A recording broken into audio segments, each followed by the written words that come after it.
Há uma frase famosa de C.S. Lewis, né, que todos nós devemos conhecer, em que ele diz que ele crê no Evangelho como ele acreditava no sol que nascia todas as manhãs. Não porque ele via o sol, mas porque ele via tudo através do sol. Ou seja, mesmo quando nós não olhamos para o sol, nós sabemos, o sol nasceu. Porque a gente não vê simplesmente o sol, a gente vê tudo através do sol.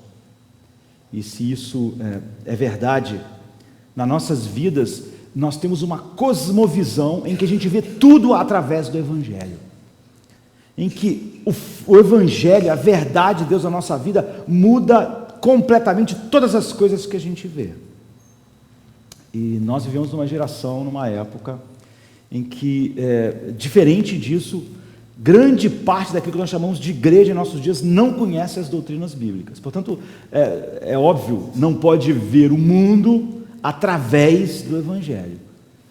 E parte da igreja que diz crer nas doutrinas essenciais, como as doutrinas da graça, por exemplo, devem se perguntar se realmente eles olham tudo através dessa verdade. Ou seja, se há uma crença funcional nessas coisas. Porque se nós crermos em verdades que não são funcionais, nós moldamos nossa vida não por essa verdade, é totalmente inútil falar sobre aquilo que nós cremos e falarmos que somos reformados e cremos na totalidade da revelação bíblica. Mas eu quero hoje olhar para um aspecto que é só um exemplo. Na verdade, esse tema não é o tema que eu quero falar de verdade, eu só quero mostrar como é fácil nós falarmos que cremos numa doutrina, mas lá na prática, na vida, aquilo não refletir de forma nenhuma a crença que nós falamos que temos. E às vezes oramos porque tão grande parte da igreja está sob a escuridão de não conhecer a verdade, quando na verdade a verdade que nós conhecemos não molda, a maneira com que nós vemos a vida. Ou seja, nós não temos uma cosmovisão bíblica para olhar. O dia de hoje é um dia simbólico disso, não é? Você, quando vê os cristãos falando a respeito de eleição, de governo, você vê eles não veem isso através de uma cosmovisão bíblica, do Evangelho, sabe? As pessoas chegam para você e dizem, não, eu, por exemplo, sou funcionário, sei lá, do público, eu acho que se esse aqui ganhar, vai sair uma coisa que eu estou esperando. Isso é patético, não é? Então nós vamos falar hoje sobre família, mas é só um exemplo. Nós poderíamos usar qualquer outro exemplo. É um exemplo para nós aferirmos se nós somos pessoas que podemos dizer, nós acreditamos no Evangelho como acreditamos que o sol nasce a cada manhã, não só porque nós vemos o sol, mas porque nós vemos tudo através do sol. Então, em Efésios 6,4, o apóstolo Paulo, quando vai falar, por exemplo, sobre família, pais e filhos, depois de uma carta em que ele ensinou coisas profundas sobre Deus, normalmente nós pensamos na educação de filhos hoje como uma coisa muito complexa assim. Então nós esperávamos que os apóstolos escrevessem, sei lá, cartas, livros a respeito disso. Mas, por exemplo, aqui o apóstolo diz assim: e vós, pais, não provoqueis a vossos filhos a ira, mas criai-os na disciplina e na admoestação do Senhor. Parece simples demais?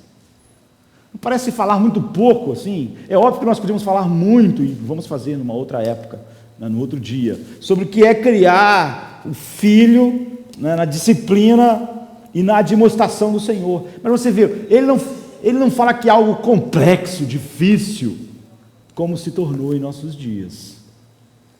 Então, Gênesis 5,3 diz assim: viveu Adão 130 anos e gerou um filho à sua semelhança. E Romanos 5,12 diz: assim como por um só homem entrou o pecado no mundo, e pelo pecado a morte, assim também a morte passou a todos os homens, porque todos pecaram. Então, nós podemos e nós vamos usar o núcleo familiar, não é? Pais, filhos, mas é só um exemplo, já que esse não é o nosso assunto nosso ponto, o foco, só como exemplo de como você pode dizer, eu creio nas doutrinas da graça, mas a maneira com que você vive mostra o oposto. Ou seja, essa crença, ela é teórica, fragmentada e não funcional, porque de fato nós cremos naquilo que rege a nossa vida, aquilo que molda a nossa vida. Ao mesmo tempo nós devemos perceber como é sutil assim, a maneira com que o mundo impõe a nós a visão dele. E como na maioria das vezes, mesmo as pessoas que dizem que acreditam no que nós vamos olhar rapidamente depois, pontuarmos, agem exatamente de maneira que nega essa verdade no núcleo mais básico da família.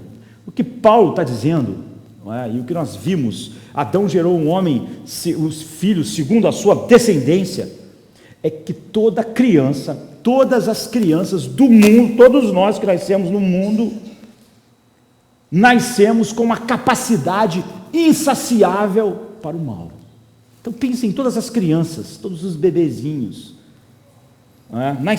todas as crianças nascem com uma capacidade insaciável para o mal. Então, mesmo antes de nascer, o coração humano já está programado, o software já está lá programado para o pecado e para o egoísmo, para viver para si mesmo e ver a si mesmo como o centro de todas as coisas. Então, há uma cruel atração humana por todo tipo de depravação, ou seja, por todo tipo de coisa que é o oposto daquilo que revela o caráter de Deus. E isso, quando é deixado a total liberdade, cada bebezinho, que nós gostamos de chamar de anjinho, tem o potencial de transformar-se num monstro. Porque cada bebê já está programado para tudo que o egoísmo e o antagonismo a Deus, que caracteriza o pecado em seu próprio coração. Então, se você está procurando uma categoria teológica para isso, é a doutrina da depravação total, que todos nós cremos, que a Bíblia ensina. A verdade sobre o homem nascido em Adão. Enfim, nós podemos dizer, nós cremos nisso, nós somos reformados. Se nós não, todas as heresias, todas nascem numa visão inadequada da queda humana. Não há nenhuma heresia que não nasce aqui. E uma vez que você crê naquilo que a Bíblia fala sobre a depravação humana, todas as outras doutrinas da graça e doutrinas essenciais da salvação, elas caem no seu lugar próprio, porque elas são só uma consequência. Ou seja, ninguém nasce em inocência, ou mesmo ninguém nasce neutro no mundo. Todas as pessoas, todas as crianças, todos nós que nascemos nesse mundo, nascemos sedentos por uma satisfação dos nossos desejos pecaminosos e egoístas. Nós já temos lá esses desejos pecaminosos e egoístas, e todos nós nascemos com uma fome, uma sede de satisfazer esses desejos. Todas as pessoas, todas as crianças. E embora nós não expressemos todas essas coisas, todos esses comportamentos em todas as pessoas, a depravação é total, porque nenhum aspecto da vida do ser humano está intocado pela queda e pela corrupção que o pecado traz. A personalidade, o caráter, a mente, as emoções, a vontade humana, nada permaneceu intocado pela corrupção, e não há nenhum ponto desses que você pode firmar o pé e dizer, é a partir daí que o homem pode dar o primeiro passo. O homem não pode dar o primeiro passo por isso. Ele não pode dar o primeiro passo apoiado na mente, nem nas emoções, nem na vontade, porque tudo isso é caído. É total, porque não existe nada no ser humano que ficou lá intocado e que pudesse de alguma forma ser. Nada em nós é imune à sedução do mal. E tudo em nós expressa esse mal. Agora, como essas crianças adquirem a depravação? Não é? Como isso acontece? A Bíblia diz, não se trata de comportamento aprendido. Não é como o filósofo diz, o homem nasce bom, mas a sociedade o corrompe. É uma das afirmações mais repetidas, né? E mais idiotas, porque se todo ser humano nasce bom, como é que a sociedade ficou má? Não é? A sociedade seria boa, porque todo mundo nasceu bom, e toda a sociedade fica má e corrompe os que vão nascendo. A Bíblia diz não, há uma disposição inata, porque os filhos recebem dos seus pais, que receberam dos pais deles, que por sua vez receberam dos pais deles, de modo que a herança pecaminosa vai passando de um para o outro, assim, de geração em geração, até chegar a Adão. Então o que nós lemos em Gênesis 5:3, viveu Adão 130 anos e gerou um filho à sua semelhança. E isso começou, todos os filhos de Adão tinham esse selo do pecado, e passaram isso para os seus filhos, ou seja, eles foram contaminados com os desejos pecaminosos, e todas as partes da vida humana nasceram já com essa inclinação pecaminosa, e todas as criancinhas, os bebezinhos que nascem com uma aversão a Deus, uma aversão à santidade, uma aversão à glória de Deus. Todos nascem voltados para si mesmo, voltados para o seu próprio eu.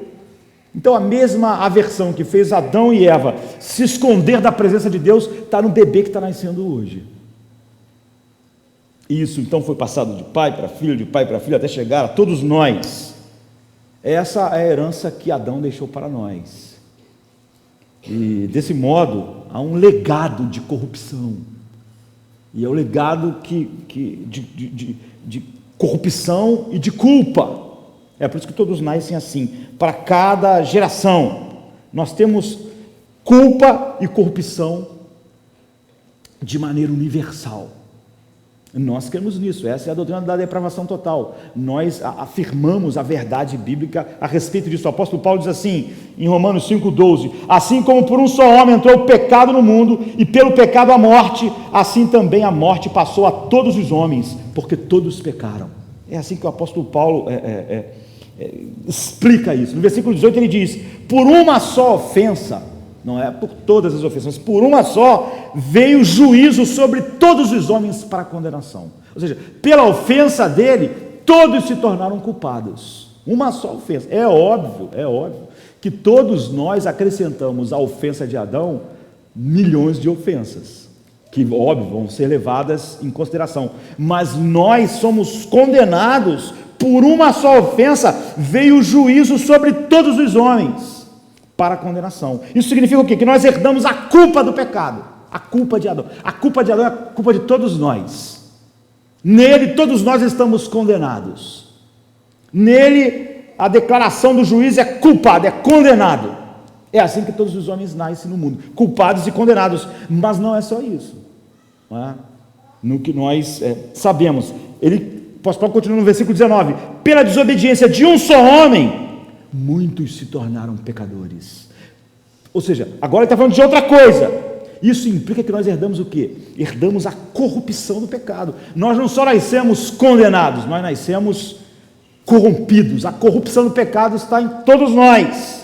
Ele quer dizer o seguinte: ninguém é isento, nenhum ser humano, nenhum bebezinho que nasce no mundo, ninguém nasce verdadeiramente inocente, a não ser Cristo, que foi gerado pelo Espírito Santo e não traz essa corrupção que todos nós trazemos em Adão.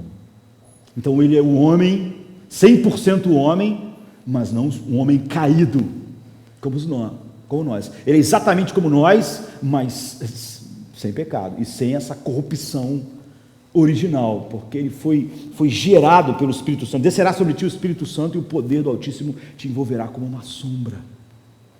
Então há essa diferença essencial. Então só Cristo. Então quando Davi vai descrever como nós nascemos, ele diz: eu nasci na iniquidade, e em pecado me concebeu minha mãe. Salmo 51:5. Ele não está falando nada sobre sexo aqui, não é?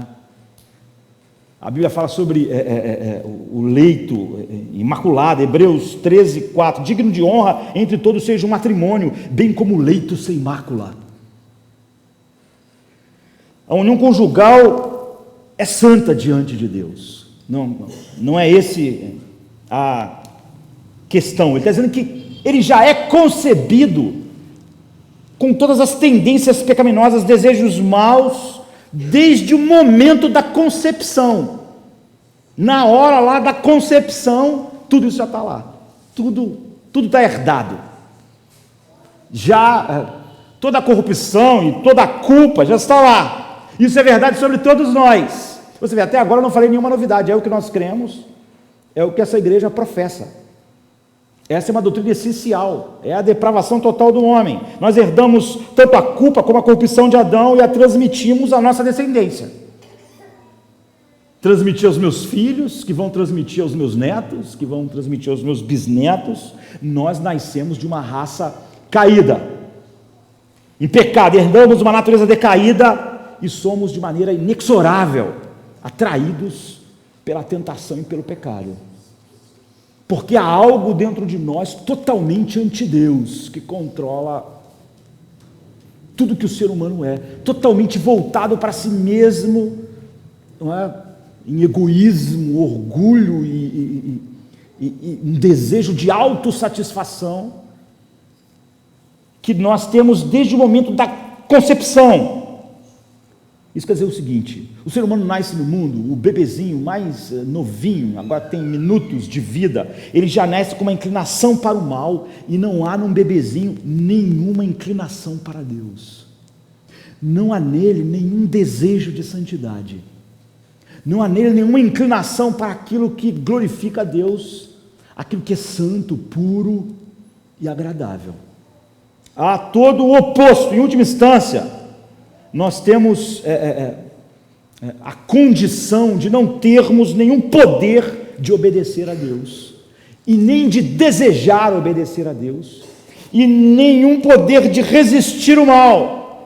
Então Romanos 7:8 diz: por isso o pendor da carne é inimizade contra Deus, pois não está sujeito à lei de Deus, nem mesmo pode estar. Portanto, os que estão na carne não podem agradar a Deus. É impossível. O pecado mancha toda a nossa natureza, e nós nascemos com uma tendência pecaminosa.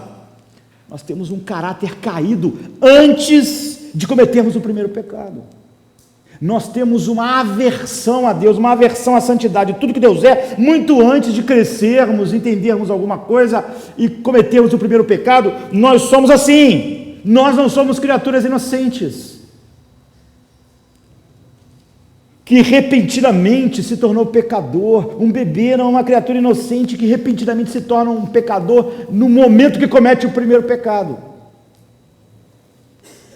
e nem culpado nesse momento. Nós somos totalmente desinclinados para o pecado e para o mal, e nós não somos propensos ao bem, até que pecamos e aí o mal vem e toma conta.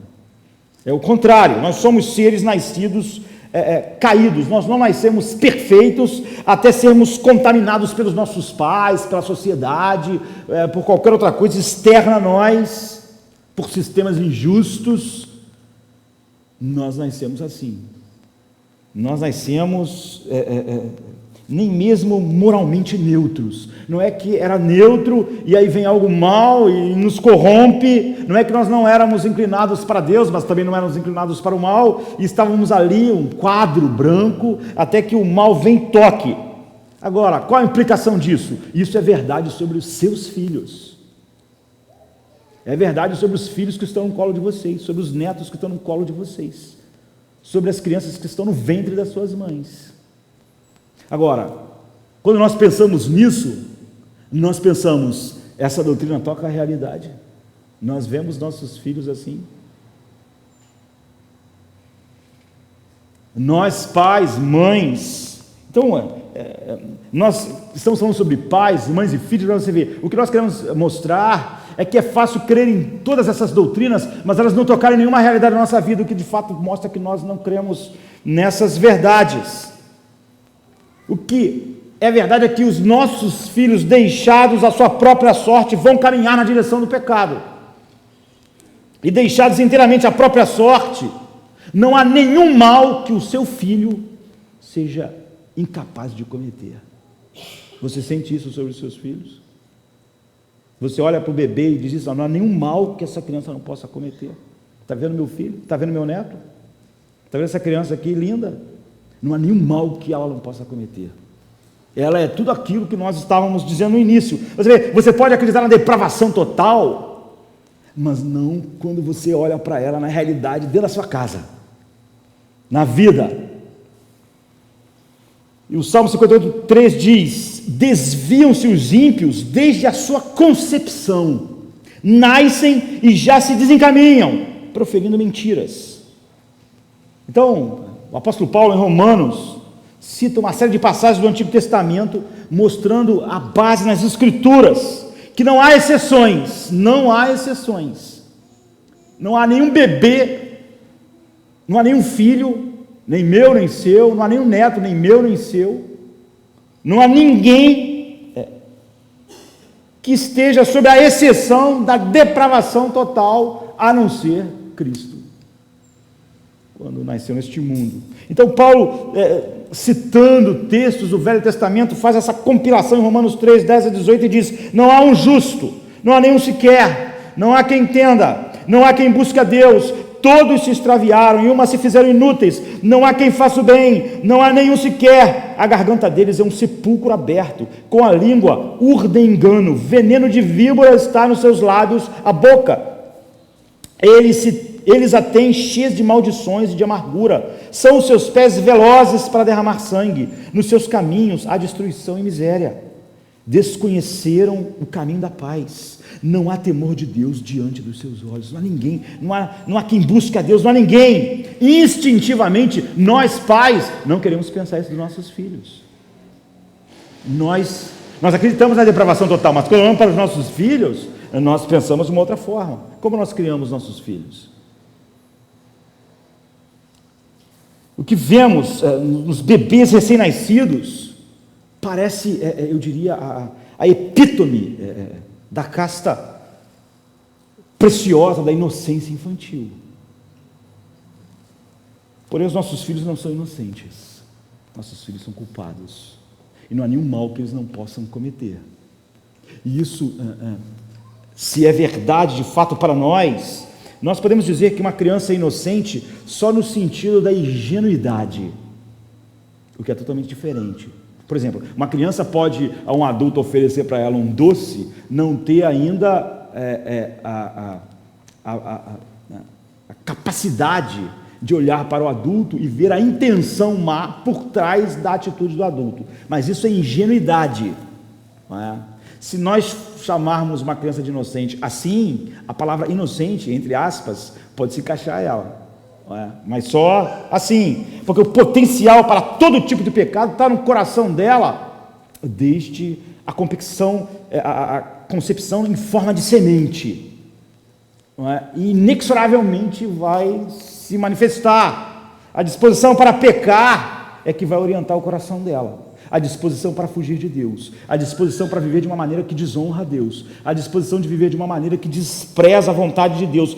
Cada um deles, nossos filhos, nossos bebês, nossos netos, eles não dispõem de nenhum potencial para a santidade, zero, de nenhum potencial para o bem, para a verdadeira santidade, para a verdadeira justiça e para viver de acordo com a vontade de Deus. Ou seja, nossos filhos são totalmente depravados. Então, é fácil nós falarmos assim, não, nós acreditamos na depravação total. O que Paulo está dizendo é maravilhoso. Mas é fácil olhar para o meu filho, agir, tratar e criar ele como se isso não fosse verdade. E como nós temos criado nossos filhos, mostra se nós cremos nisso de fato ou não. Então não basta nós compreendermos as doutrinas bíblicas. A verdade do Evangelho é o sol. Eu creio no Evangelho, eu posso dizer como C.S. Lewis, eu creio no Evangelho como creio no sol que nasce a cada manhã, não só porque eu vejo o sol, mas porque eu vejo tudo através do sol. Ou seja, eu olho para os meus filhos e vejo ele através do Evangelho. Eu olho para a vida e vejo através do Evangelho. Eu olho para a cidade, para o governo e vejo através da cosmovisão bíblica, totalmente depravados. A única coisa que eles estão esperando, ao irem crescendo, é a ocasião para expressar essa depravação. E, infalivelmente, todos mostram não é? Embora haja um conhecimento embutido de Deus no coração, que faça de todos nós, e de todos eles, culpados, como diz Romanos 2, 14 e 15, ou seja, Deus colocou em cada um de nós, nas nossas consciências, luz suficiente para que ninguém seja inocente diante dele. Ou seja, o homem, ele vive para si mesmo, ele aprende cedo como ele deve manipular o ambiente para que a vontade dele seja feita, já num berço, assim, chorando, para que a vontade dele seja feita, mas o homem vai crescendo, sabendo que viver assim não está certo. E quando as pessoas agem com ele assim, ele sabe que aquilo está errado, e ele até fica, ele não gosta. Então, apesar de haver essa luz suficiente para condenar todos os homens, não há nenhum potencial para ninguém seguir isso, porque não farão bem. Como nós vimos no domingo passado em Jeremias 17:9, enganoso é o coração do homem mais do que todas as coisas, corrupto quem o conhecerá. Ou como João 3,19 diz, e a condenação é esta, que a luz veio ao mundo e os homens amaram mais as trevas do que a luz, porque as suas obras eram más. Quem amou as trevas mais do que a luz? Todos os homens. Desde a concepção se desviam, eles nunca amaram a luz. Se você tiver problemas para aceitar isso, basta pensar que seu filho é você pequenininho, sabe? Que você também já foi daquele tamanho. Basta você olhar para toda a sua vida e ver o óbvio, não é? Ele é apenas a versão miniatura do que você é. E assim vai ser o seu neto. Então, muitos pais em nossa geração, no meio evangélico, cristão, infelizmente, como eu disse, grande parte daqueles que se dizem cristãos não acreditam nas doutrinas bíblicas. Eles têm uma ideia que não foi de maneira nenhuma baseada. Nós estamos já falando sobre aqueles que têm um conhecimento da verdade, diz crer na verdade, mas nós temos que olhar para nós e ver a expressão de como eu interajo com a realidade, mostra que eu vejo tudo através do Evangelho, nessa relação, por exemplo, mais comum de todos nós, pais, filhos, família, mãe. Muitos pais vivem temerosos que eles façam alguma coisa que possa prejudicar irreparavelmente o caráter do seu filho e o princípio virtuoso que está lá no filho dele, porque ele acredita nisso. Ele diz que acredita na depravação total, mas ele acha que ele pode fazer alguma coisa que pode destruir a virtude e o bem lá, e eles pensam que se algo de errado acontecer na infância, aquela criança então vai ser desviada moralmente, espiritualmente para sempre, por causa daquele fato. A verdade é que os nossos filhos estão manchados desde que eles foram concebidos, não é? E que estão manchados pelo pecado desde o momento da concepção, e a inclinação para o mal neles já está embutida neles,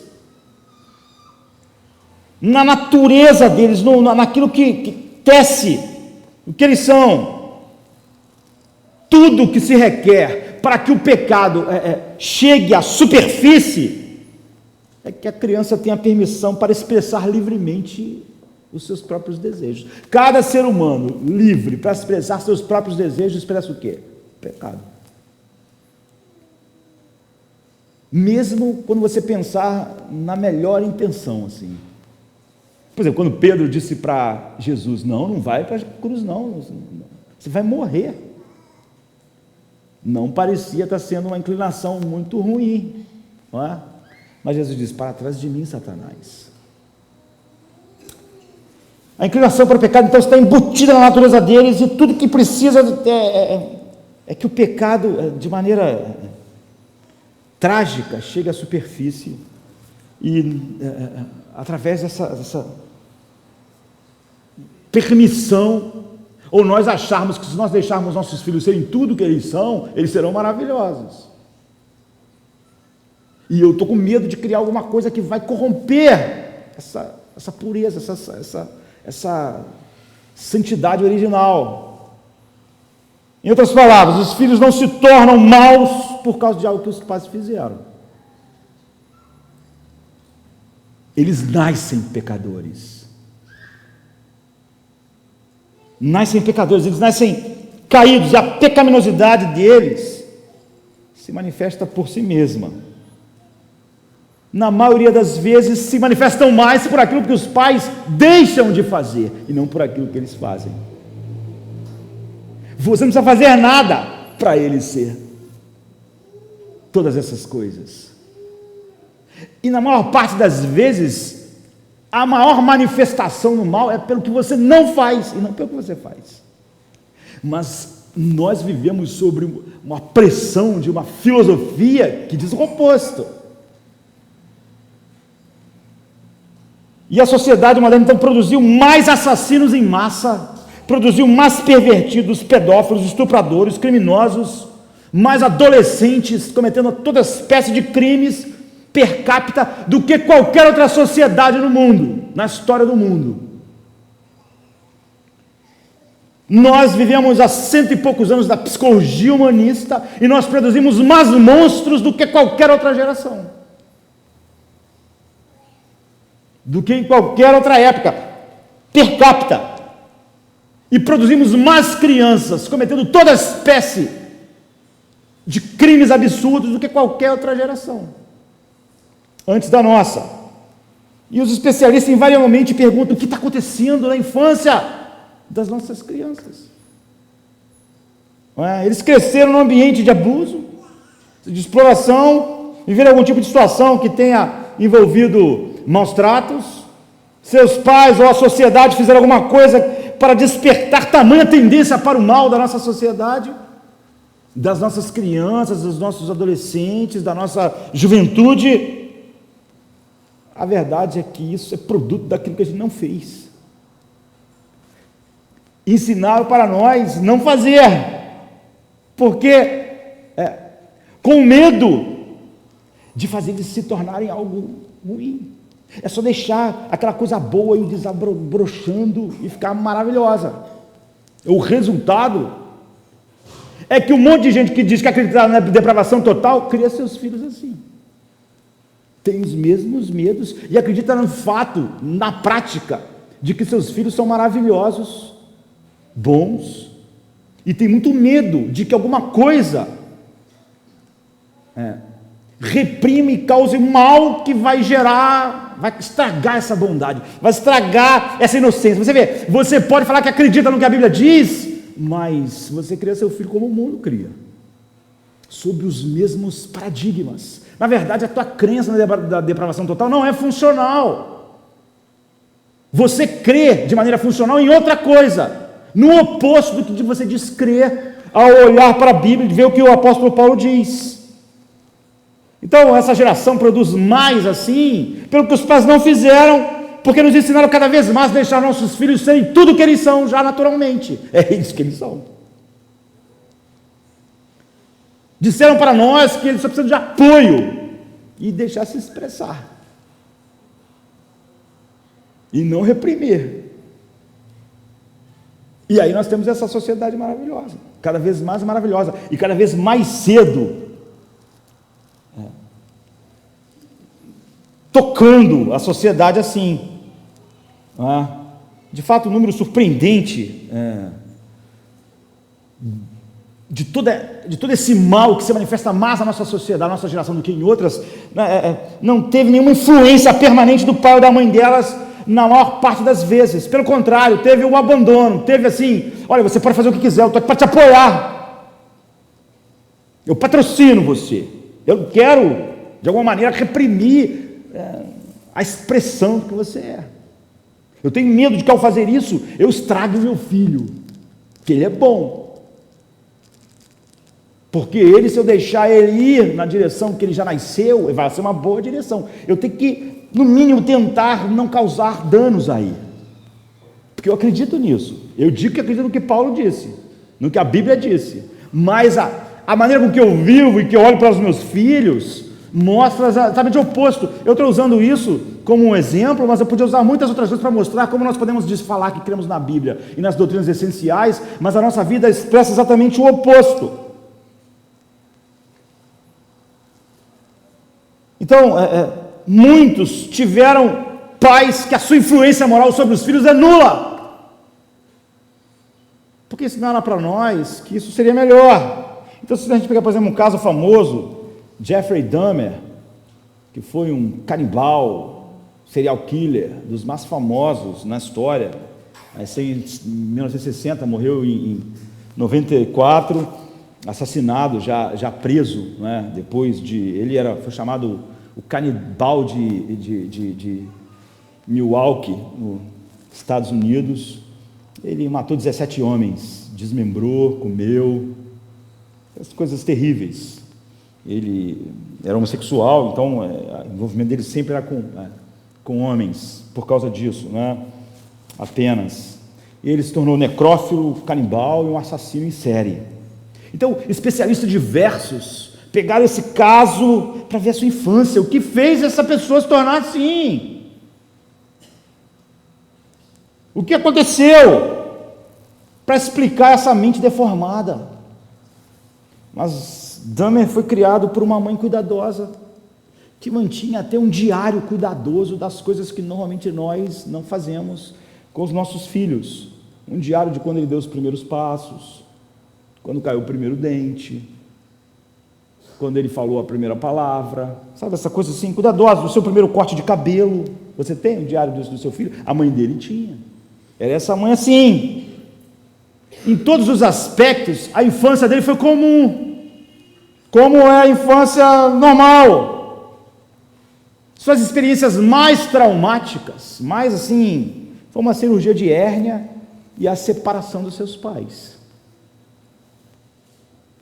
Os acontecimentos mais traumáticos na sua infância. E Dahmer declarou assim sobre ele mesmo: quando eu era pequeno, eu era igual a todo mundo. Era igual a todo mundo. Porém, na pré-adolescência, ele começou a se interessar e desenvolveu um interesse sádico por torturar animais, e depois matar animais, e depois querer ver o que tinha dentro dos animais. Essas coisas ocorreram numa fase da sua adolescência que ele tinha liberdade de fazer tudo o que ele quisesse. Que ele simplesmente podia dar vazão aos seus desejos. E segundo o testemunho da própria mãe dele, ela tentou ao máximo, tudo que ela tentou fazer para o seu filho era proporcionar a ele tudo que ele queria. Sabe? Ela estava sobre aquilo que nós falamos que é o melhor para fazer com a criança. Os desejos da criança, deixar ela fazer, cumprir os seus desejos. E ela fez isso, autorizada a fazer quase tudo que tivesse vontade, não é? Dahmer simplesmente deu livre vazão aos seus desejos maus. Há muitos meios da providência de Deus para conter o mal humano. Ele diz, por exemplo, que Deus criou o governo para isso. Porque se Deus não tivesse criado o governo, a sociedade era impossível. Por exemplo, se falasse assim, não tem lei. Vê aqui no Brasil, quando acontece a greve em algum estado da polícia, o que as pessoas de bem fazem? Começa isso num 2, 3 dias. Imagina se passa um ano sem polícia. A pessoa invade o negócio, invade o supermercado, rouba computador, e é tudo cidadão de bem. Não é? Cidadão de bem sai em passeata. Quando ele vê que ele está numa multidão, ele quebra banco, não é assim? Ele quebra as coisas. É tudo gente de bem. Ele não fazia aquilo sozinho. Então, a lei, governo, é uma maneira da providência de Deus conter o mal no coração humano. Então, há consequências, todas essas coisas. Então, o Dahmer pôde dar vazão a todos os seus desejos. Seus pais estavam ausentes. E essas paixões, então, exigiram uma satisfação cada vez maior nos desejos pervertidos dele. Desejos sexuais, desejos curiosos, que precisavam ser satisfeitos. Não tinha ninguém lá para dizer, olha, não. Então, ele só tinha apoio, até que quase nada saciava o desejo de Dahmer pela sua maldade, pelo seu sadismo. É assim, né? Deixe simplesmente alguém dar vazão a todos os desejos sexuais que nascem no ser humano.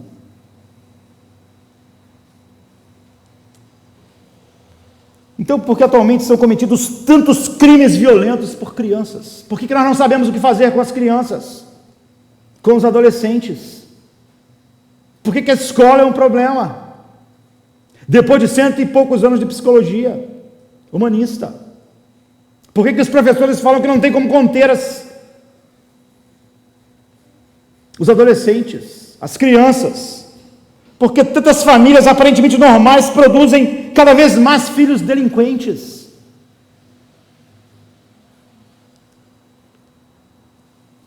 Então, a raiz disso, a tragédia, que essa raiz não está só no mundo à nossa volta, e nós temos visto o mundo, como o C.S. Lewis diz, o Evangelho, eu creio no Evangelho como creio no que o sol nascendo de manhã, porque eu vejo tudo através do Evangelho. As raízes disso esse fenômeno tem raiz no estilo de ver as coisas tão popular na nossa geração. Tolerância, passividade, define a proposta atual de como nós devemos criar nossos filhos. A educação hoje diz para nós a respeito disso. Algumas gerações, crendo nisso, têm gerado o que nós vemos. Então você vai ver, mesmo países assim, como a Inglaterra, como a Noruega, dizer, nós não sabemos o que fazer com a delinquência infantil, juvenil. Controle e correção são considerados limitadores demais para a psique da criança. E os cristãos não criam diferente seus filhos, porque eles também acreditam nos mesmos pressupostos. Tudo aquilo que a gente falou no início, relembrando a doutrina da depravação total, não é o que você vê quando olha para o seu filho. Só por isso você acredita como todo mundo. E a autoestima então substituiu o autocontrole. Tua preocupação é com a autoestima do seu filho. Imagine se você acreditasse em todas aquelas verdades que a Bíblia diz. Se você achava que tudo que uma criança precisa é ser estimulada a ser tudo que ela é, você fala, meu Deus do céu, não é? Nenhuma criança devia ser tudo que ela tem o potencial para ser. É trágico, é um horror. Então os pais temem corrigir os comportamentos errados dos filhos. Eles são incentivados por especialistas a deixar a criança se expressar livremente. Deixe o pré-adolescente, o adolescente, se expressar livremente. Deixa. Muitos pais estão então absolutamente ausentes da esfera de influência moral dos seus filhos. E a natureza infantil simplesmente é deixada como? Da nossa geração, da que nos sucedeu, é deixada a seus próprios recursos, a expressar o que ela é naturalmente. E quando os pais percebem, a total depravação do coração da criança já atingiu um ponto de calamidade. E o pai diz, eu não sei o que fazer. Como esse ser maravilhoso e puro, lá do berço, se tornou assim, faz assim, desse jeito. O seu anjinho se transformou nisso. Porque você nunca acreditou no que a Bíblia disse a respeito. Você acreditou no que o mundo disse.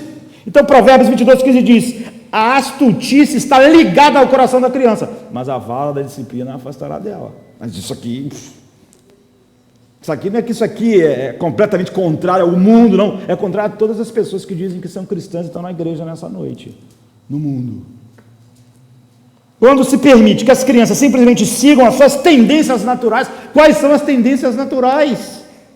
Todos nasceram em Adão, todos estão corrompidos, não há nenhuma inclinação para Deus, não há nenhuma inclinação para a santidade, não há nenhuma inclinação para o bem, não há nada. Aquele pequenino recém-nascido, por mais adorável que seja a nossa contemplação, já está condenado na sua concepção. E se tudo que você pensa a respeito dele é deixar ele crescer e se expressar, o que ele vai expressar? Se o seu pai e a sua mãe não assumirem o compromisso de fazer o que Paulo disse, criar na disciplina, na admoestação do Senhor, ele vai simplesmente dar livre expressão à sua depravação.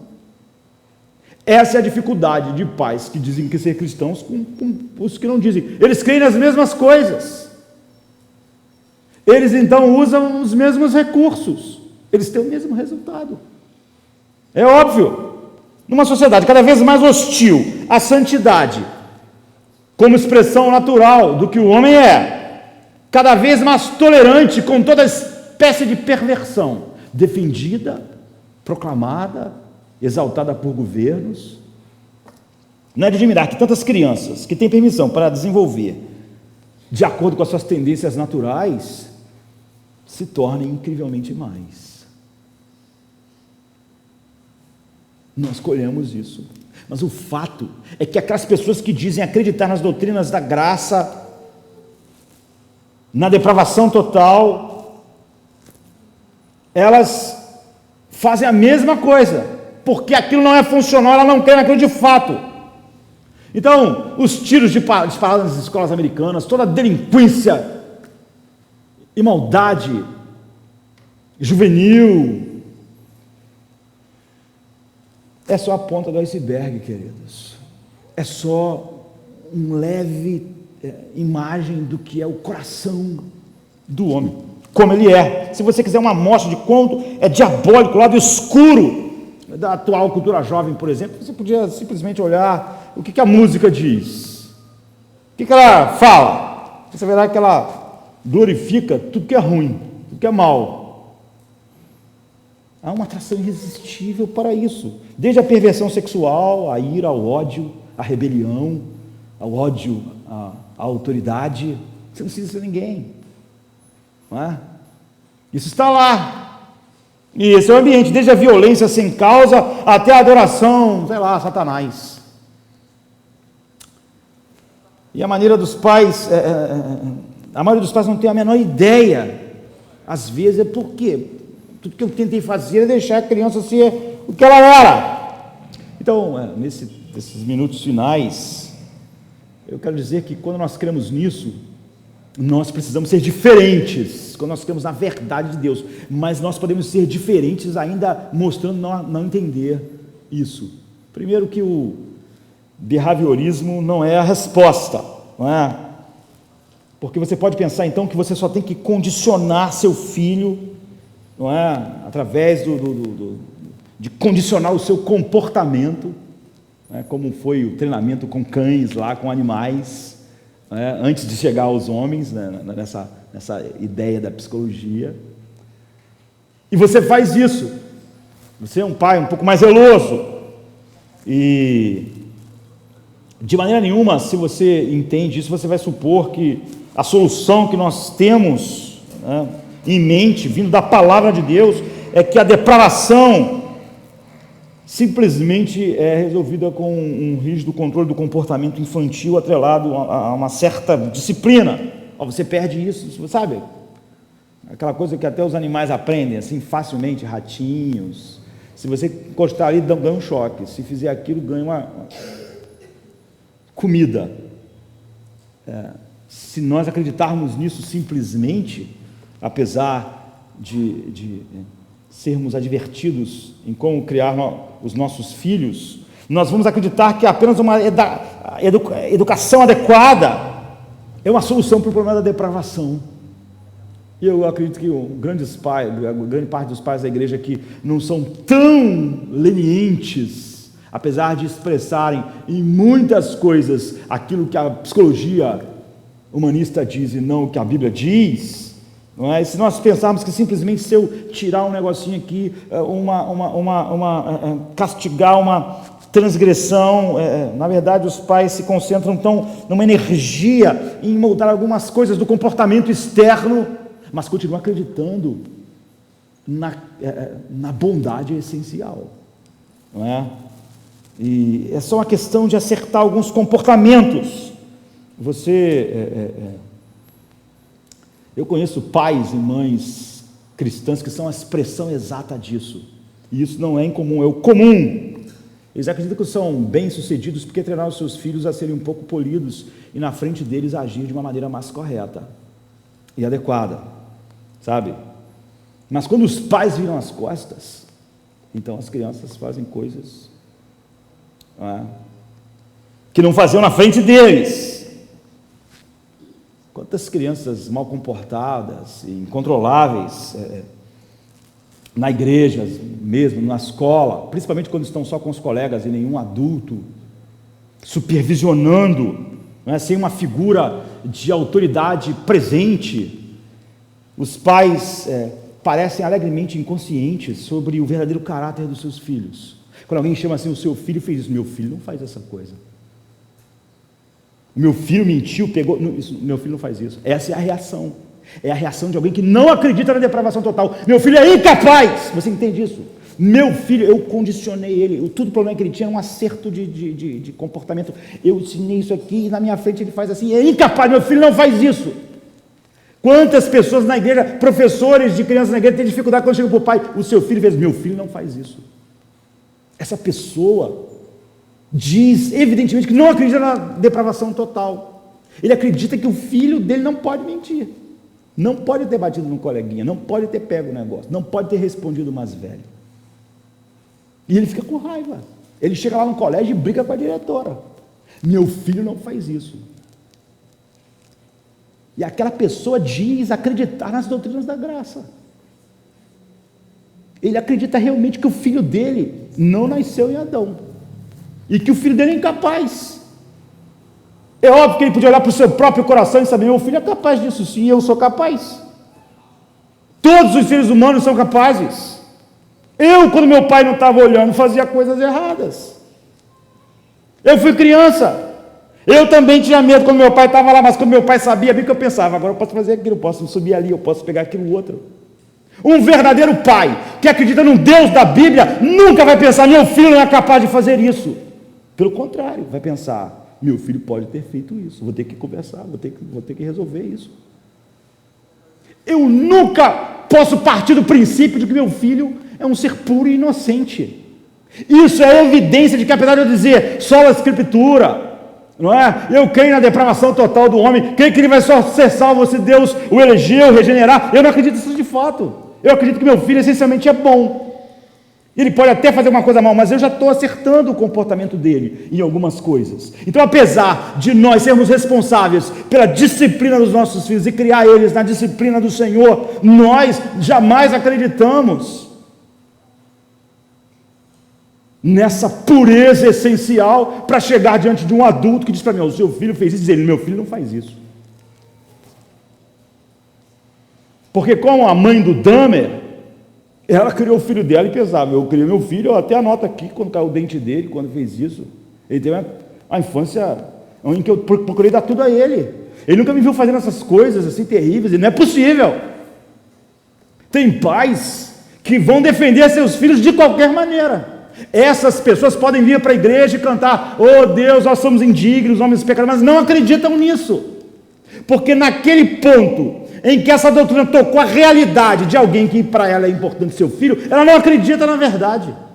Ela deve achar que o filho dela vai ser salvo de uma outra forma, e deve achar também que se Deus condenar ele, deve estar sendo injusto, porque ele não acredita nem que o filho pode mentir, não é? Que ser humano não mentiu? Mas o dela não mente.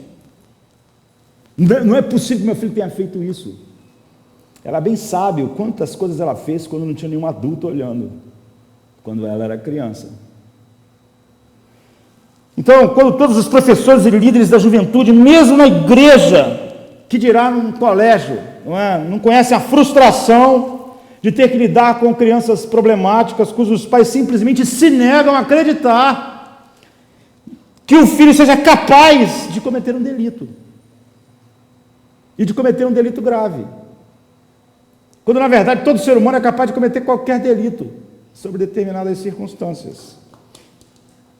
Isso acontece com frequência porque esses pais têm visado exclusivamente, acreditando na bondade, apesar de serem pais mais presentes, que simplesmente condicionar o comportamento do seu filho quando está diante de autoridade, ou de mim, como pai, faz do meu filho realmente, tira aquelas arestas ruins e fica lá o essencial, aquela coisa boa, de tal maneira que mesmo quando eu não estou, meu filho é a expressão da bondade. E como os adultos, não é? conhece o estado do seu coração, deviam saber como é o coração de todos os seres humanos. Então, a criança aprende rápido que para ela não perder alguma coisa, não ser castigada na frente dos seus pais, ela deve agir de uma maneira, mas ela bem pode agir de uma maneira diferente quando o papai não está olhando, quando o papai não está vendo. E o papai que acredita que aquele filho é aquele ser essencialmente puro, negando a verdade bíblica, ele simplesmente vai se negar quando alguém disser, olha, o seu filho, não é meu filho, não. E se acontecer é porque alguém está desencaminhando ele, porque alguém mal está desencaminhando essa pessoa maravilhosa. Essa pessoa não acredita na depravação total. Esses são exemplos, mas eu podia ter usado outros exemplos da vida, para mostrar como é fácil você falar que crer na verdade bíblica, declarar ela, estudar ela, e na verdade você não crê. Na verdade você não poder falar assim, eu creio no Evangelho como creio no sol que nasce todas as manhãs, não só porque eu vejo o sol, mas porque eu vejo tudo através do sol. Eu olho para o meu filho através do Evangelho, eu olho para as criancinhas, os bebezinhos através do Evangelho, eu olho para o homem através do Evangelho, e o Evangelho molda a maneira com que eu vejo o homem, vejo o Evangelho. Mas outra coisa, não é? Então, nós podemos produzir respostas meramente reflexos condicionados, como todas as pessoas que jamais invadiriam uma loja até descobrir que não vai ter mais polícia. Então, embora esse tipo de controle comportamental pareça funcionar maravilhosamente bem por um tempo, acaba fazendo com que o pai acredite que o problema do seu filho não era essencialmente de coração, mas era só um problema que ele deu aquela ajeitada, o filho é excelente, maravilhoso, porque na verdade essas pessoas acreditam na psicologia secular, não acreditam na Bíblia, mas elas dizem que acreditam. Que Paulo falou é verdade, que não há quem faça o bem, que não há quem seja bom, a não ser quando ela de fato está tocando a vida real. Então, não é a resposta.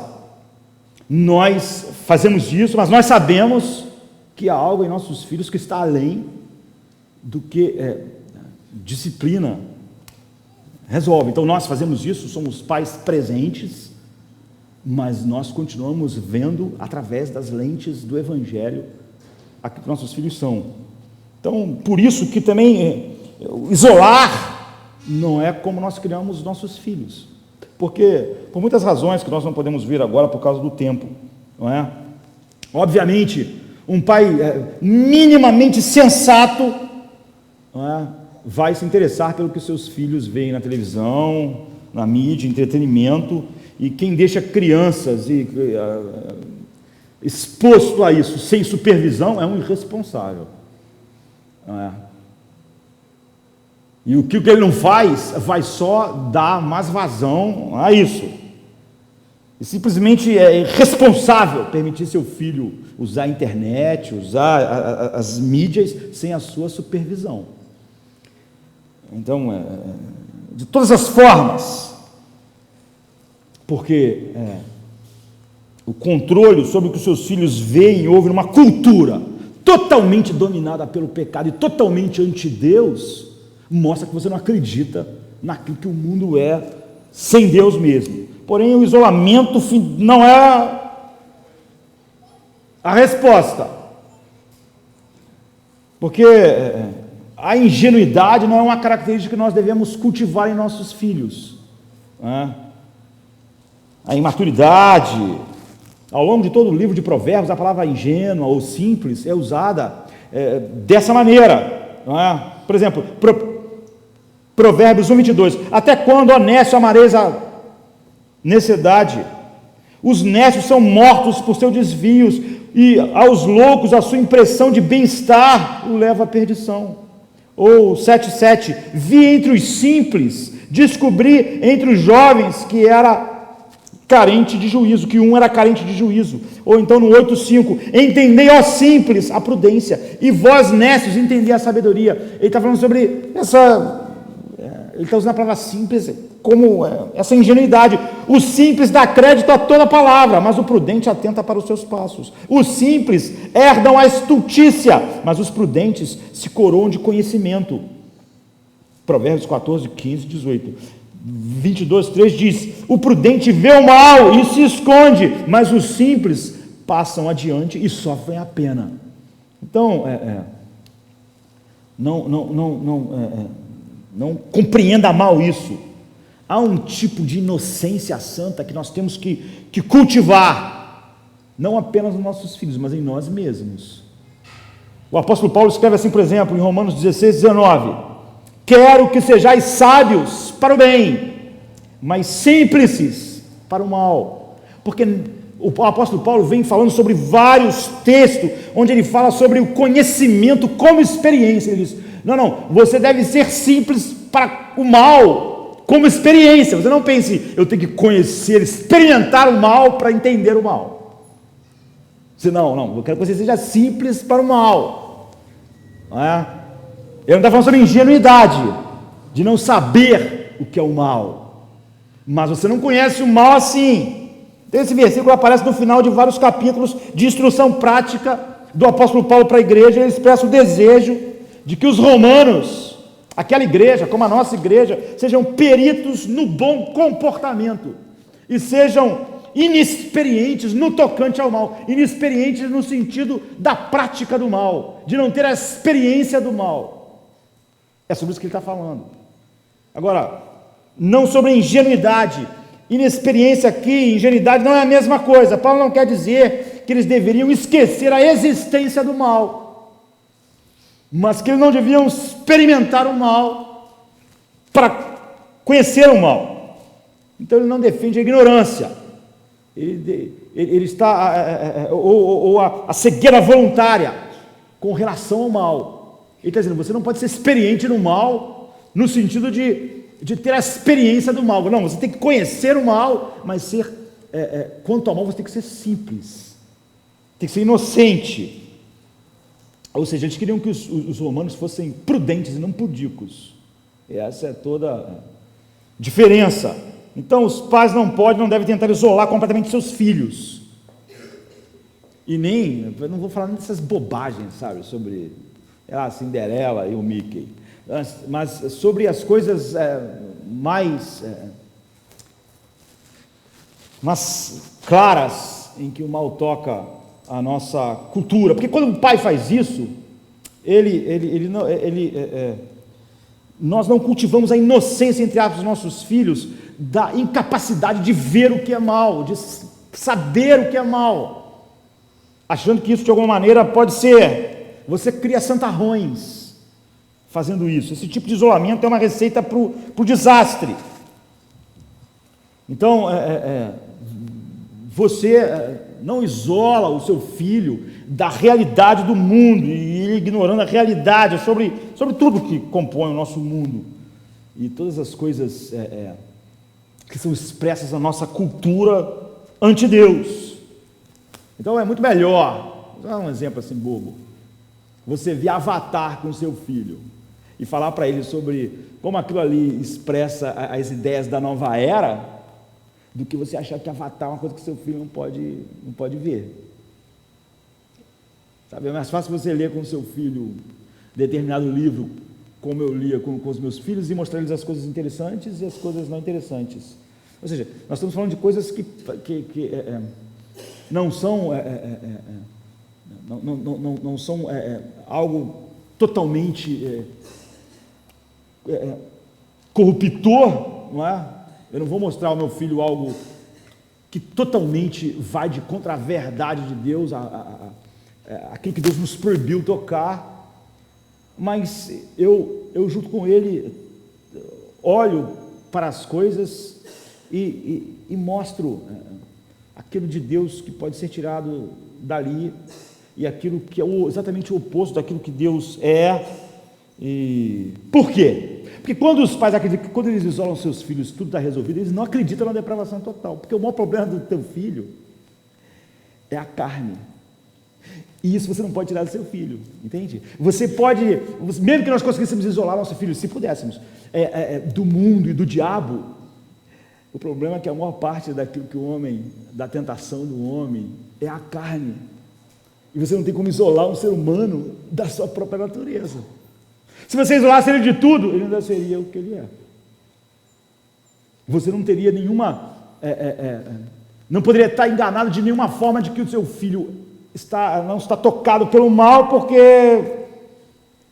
ele está isolado de alguma coisa. Porque se você enxergar a maldade essencial dentro do ser humano, você vai dizer, não, você vai perceber, pelo que a Bíblia diz, que não adianta se eles isolarem, já tem mal suficiente dentro dele. Se você já aquilo sozinho se desenvolver, simplesmente a sua imaginação vai cobrir as lacunas que está faltando. Não.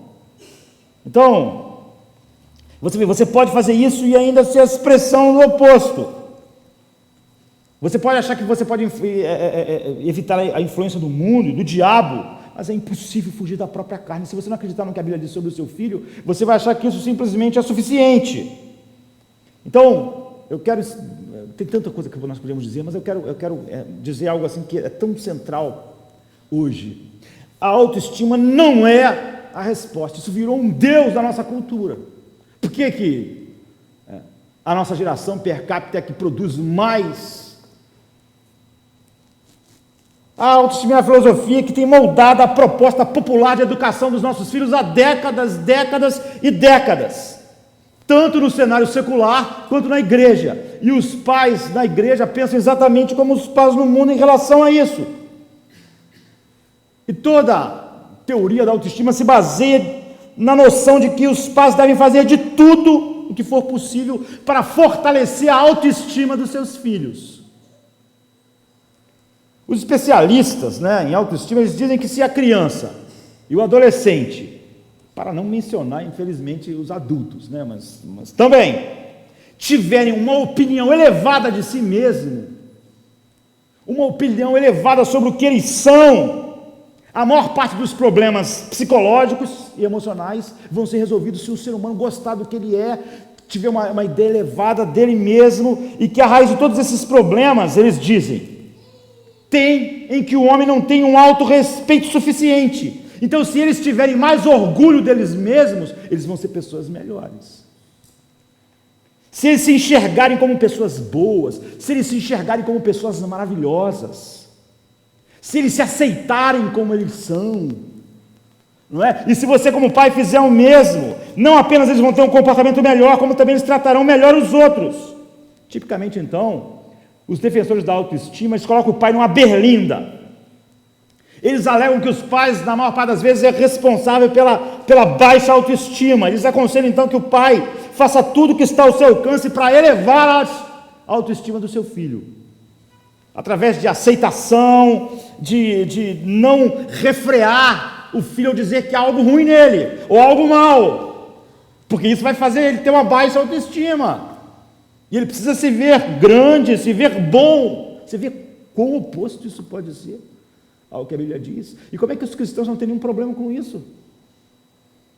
E não enfatizar a correção de comportamentos inadequados, mas se esforçar ao máximo para fortalecer a autoimagem da criança, a imagem que ela tem dela, de como um ser bom, um ser maravilhoso, um ser que deve se aceitar como é. Oh, que linguagem contemporânea. Ótima. Então eles sugerem que as crianças precisam ser ensinadas a amar a si mesmas. Dizem que elas são. É a autoestima. E se aceitarem como elas são. E mais, se sentirem bem com o que elas são. Se sentirem bem com os seus sentimentos, com os seus desejos. Com tudo que elas são. E não, o mesmo tema é martelado em nós, em todas as mídias. Em cada filme, em cada música, na literatura infantil, nas canções populares. A canção mais popular da Whitney Houston era o maior amor de todos, não é? E qual é o maior amor de todos que ela descobriu? É o amor por si mesmo, é se amar, é se aceitar. Ela acabou numa banheira drogada e morta de overdose. É a cara da nossa cultura. Ela cantava o hino pop da nossa geração. É um canto de louvor à autoestima, ao ego. Os educadores, os formadores de opinião, em todas as mídias, exaltam o amor próprio como o maior de todos os amores. Se ame, se aceite. Pais, tenham cuidado de não refrear e causar uma imagem ruim do seu filho sobre ele mesmo. Por que a igreja tem problema com as doutrinas que dizem que o homem é mau? Isso vai baixar só a autoestima do homem. O homem sai do culto de domingo se sentindo mal. Ele queria se sair daqui bem. Ele queria que Deus dissesse: você é maravilhoso. Sabe? Eu não sei nem por que eu mandei meu filho morrer por todos vocês. Que desperdício. Homens incríveis. Nossa autoestima. É assim, nós somos ensinados a ligas esportivas já, que eles começaram a patrocinar torneios onde não há perdedores, para que ninguém perca, se sinta mal. Só que aí não há, na verdade, esporte assim, né? E as escolas começaram a adotar sistemas classificatórios onde ninguém é reprovado. Isso aqui no Brasil, em todo lugar. Isso é o resultado, porque quando alguém é reprovado, muitas vezes a autoestima vai baixando.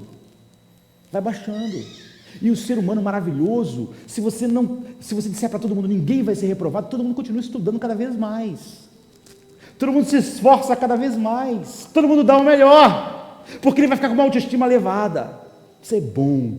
Você sabe, você vai passar no fim do ano. Aquela pessoa, cara, eu vou estudar muito. É ridículo. Todos nós sabemos que se o teu patrão falar, chegue a hora que você quiser, se tu não quiser, tu não vem, eu vou te dar aumento cada vez que tu faltar, você vai pensar, não, eu vou chegar cada vez mais cedo. Você não pensa assim, ninguém pensa assim, o ser humano é um ser caído. Então,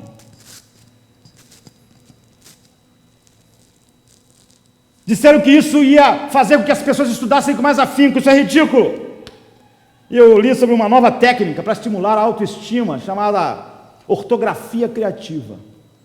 É o seguinte, é nunca corrigir a ortografia de ninguém, cada um escreve como quiser, porque quando você diz, pô, tu escreveu isso errado, aquela pessoa fica mal, a pessoa se sente mal, a criança se sente mal. Então você chama isso de ortografia criativa. Olha que criativo, não é? Ele escreveu com a letra errada, que olha que lindo, está se expressando. Nós não podemos falar nada que vai fazer essa pessoa parecer que está errada. Ela vai se sentir mal com ela mesma. Eu posso dizer que eu pratiquei muita ortografia criativa quando era criança, mas os meus professores me davam 0.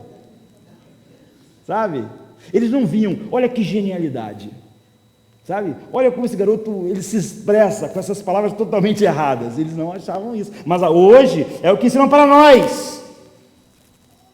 Então nós vemos uma sociedade em que o trabalho duro, a verdadeira excelência, o bom comportamento, o autocontrole são sacrificados no altar da autoestima, e todos nós achamos que o mundo, o governo deveria cuidar de nós. Todos nós temos uma reclamação para fazer. Quanto menos as pessoas produzem para um país, mais elas reclamam de tudo.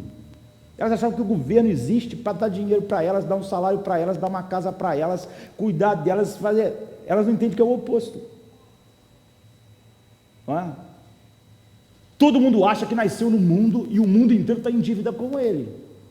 Então ele já nasce protestando. Os pais estão em dívida com ele, a sociedade está em dívida com ele, todo mundo está em dívida com ele, ele não está em dívida com ninguém. Essa pessoa não precisa de mais de autoestima. Essa pessoa é totalmente egocêntrica. É assim que um homem nasce. Acima de tudo, nós somos alertados que precisamos ensinar nossos filhos a gostar deles como eles são. Desse modo, milhões de pais abandonaram todo o incentivo de dirigir a vida dos seus filhos para desenvolver um caráter que contenha um pouco desse mal. Aí depois nós entendemos por que a sociedade, depois que abraçou tudo isso, por que nossos jovens são assim? Por que ninguém quer estudar direito? Os defensores da autoestima encontraram um grande problema com isso, porque aí os pais começaram a ter filhos assim, começaram a se sentir mal. Eu não sou meu pai, olha meu filho, o que está fazendo? Aí o que os proponentes da autoestima fizeram? Pais, não se sintam mal. Por quê? Se você se sentir mal também, aí vai ficar ruim. Você também não pode se sentir mal porque seus filhos não são o que devia ser. Não se culpe, tu é um pai. Você não tem nada com isso. Se ame a si mesmo. Aceite-se como é. Você vê como isso é um ciclo terrível. Louco. Mas a igreja expressa isso como o mundo. Porque nós não acreditamos na Bíblia funcionalmente. A Bíblia sempre diz que o maior problema do homem é que o homem é amante de si mesmo. Não há nenhum lugar na Bíblia que diga para o homem amar a si mesmo. A Bíblia sempre parte do princípio de que todos os seres humanos se amam.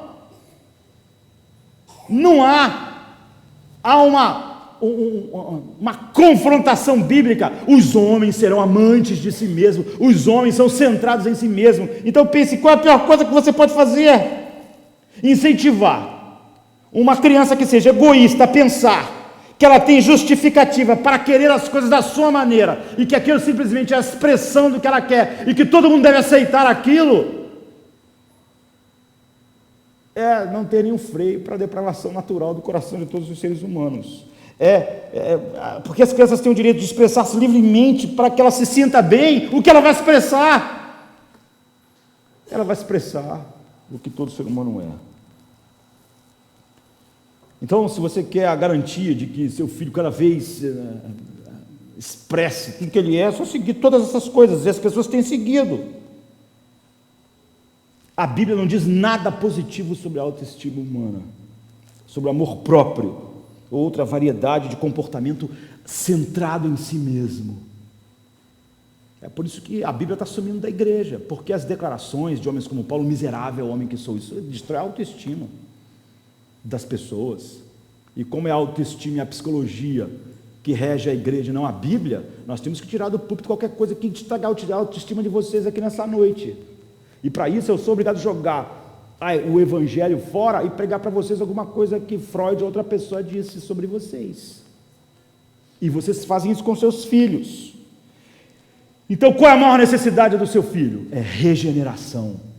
Você vê, apesar de todas essas coisas de que pais zelosos devem fazer, eles sabem, isso não contém aquilo que o meu filhinho é.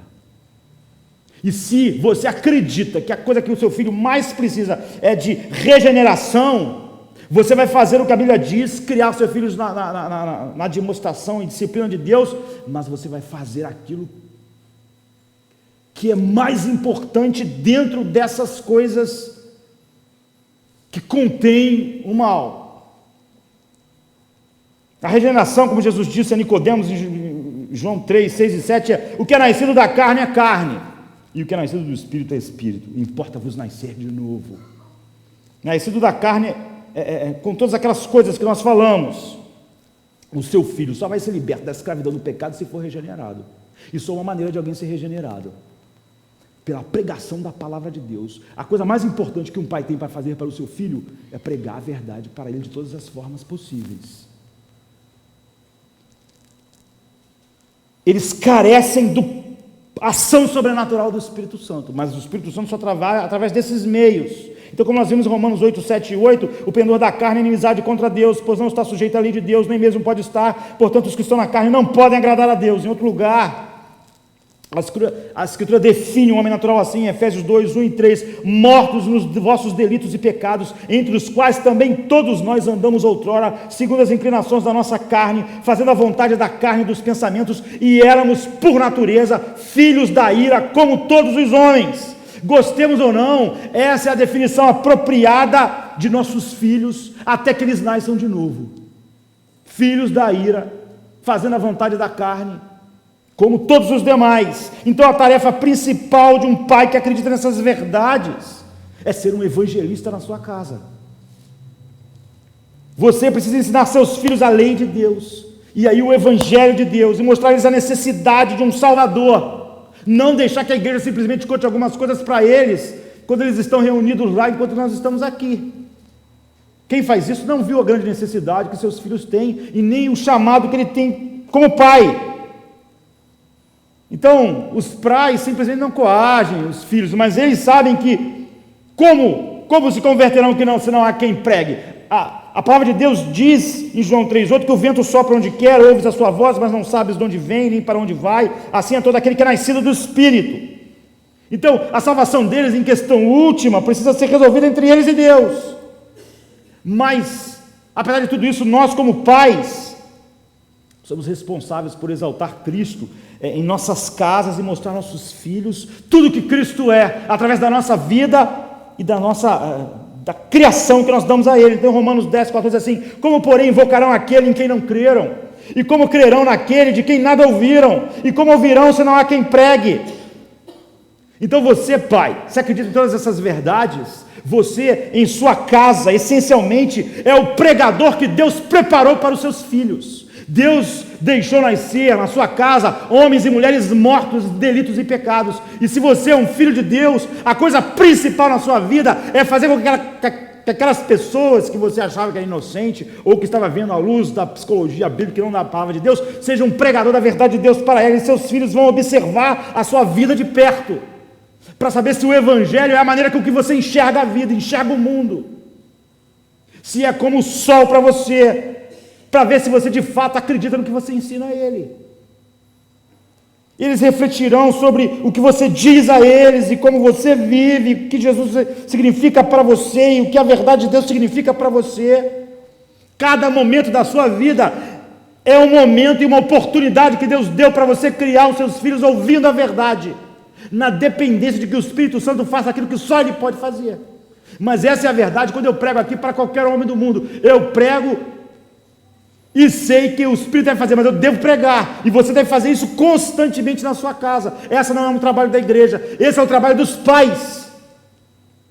O pai é o sacerdote na sua casa nesse sentido, ele é responsável, ele sabe que o seu filho está além de qualquer outra coisa, que ele nasceu desse jeito, se ele acredita na palavra de Deus. Então Deuteronômio 6:6-9 diz: e essas palavras que hoje te ordeno estarão no teu coração, e as ensinarás a teus filhos, e delas falarás assentado em sua casa, sabe, na mesa de jantar, em qualquer lugar, e andando pelo caminho, e deitando-se e levantando-se, também as atarás por sinal na tua mão, e te serão por frontais entre os olhos, e as escreverás nos umbrais da tua casa, ou seja, todo e cada instante da sua vida, você sabe que a coisa que o seu filho mais precisa é ouvir a lei de Deus e o evangelho de Deus. E se você não faz isso, você acredita de fato, não acredita naquilo que a Bíblia diz a respeito dele. E você deve aproveitar da melhor maneira possível. E é por isso que muitos cristãos acham que a educação é uma coisa muito complexa, porque eles não acreditam na Bíblia. Então eles acreditam em tudo que o mundo diz sobre educação, e o resultado deles é o mesmo que o mundo tem. Eles ignoram que a maior necessidade do filho é concentrar suas energias e fornecer combustível para isso, mas eles fazem o contrário, eles fornecem combustível para a autoimagem, para o cuidado com todas as coisas, a autoestima, com todas as coisas opostas àquilo que a Bíblia diz. O que eles esperam? Então a criação virou uma coisa cheia de complexidades, e quando a gente chega aqui no apóstolo Paulo, depois de falar tantas coisas sobre a vida, quando ele vai tocar sobre a família, nós pensamos que ele escreveu um livro inteiro, mas ele diz assim: pais, mediante a tudo que vocês conhecem do evangelho, agora que vocês podem dizer, Paulo não disse isso, mas ele podia ter dito, agora que vocês conhecem o que C.S. Lewis disse, que ele acredita no evangelho, não só porque como o sol, não só porque ele vê o sol nascer, mas porque ele vê tudo através do sol. Agora que vocês veem tudo através do evangelho, e vós, pais, não provoquei os vossos filhos a ira. Nós podemos falar a respeito disso outro dia, mas criai-os na disciplina, na demonstração do Senhor, ponto. Está vendo? Não foi nada complexo, ele não escreveu um compêndio. Vocês acreditam no evangelho, sabem o que ele é, então agora vocês criam o filho de vocês na disciplina, na demonstração do Senhor. Vocês acreditaram em tudo que Efésios falou a respeito de como os homens, por exemplo, no capítulo 2, nascem mortos em delitos e pecado, vivendo sobre... Então, assim que seus filhos nasceram, então criem seus filhos assim. Nós acharíamos que Paulo tinha que ocupar um livro inteiro, e ele só diz isso: criar na disciplina, na demonstração do Senhor. Então, nós estamos encerrando. Esse é só um exemplo de como você pode dizer: eu acredito na Bíblia, mas quando você vai tocar nas coisas mais básicas, como olhar para os seus filhos, sobre o filhinho, sobre o netinho, você nega toda a verdade sobre a depravação total. E o que você faz é a mesma coisa que o mundo faz, ou a mesma coisa que aqueles cristãos que não acreditam, e não acreditam mais em nenhuma doutrina bíblica essencial. Portanto, nós podemos acreditar nessas doutrinas, e isso é totalmente inútil, porque de fato nós não acreditamos nela de maneira funcional, pela maneira com que nós tocamos com nossos filhos. Nós podemos ser usados qualquer exemplo. A questão nesta noite é que nós podemos falar sobre as verdades de Deus, e isso ser puramente supérfluo em nossas vidas, porque isso nunca toca a vida real. Cada doutrina importante nunca toca a vida real. Então nós podemos olhar para as nossas vidas e ver realmente se as verdades de Deus são verdades funcionais. como nós enxergamos nossos filhos, a vida, o trabalho, o governo, o que é bom, o que é mal, se nós vemos tudo através do Evangelho ou não. Vamos ficar de pé, vamos orar. Vejo o Cordeiro que ressurgiu, minha justiça e perfeição, o grande e imutável sou, o Rei da graça, Rei dos céus.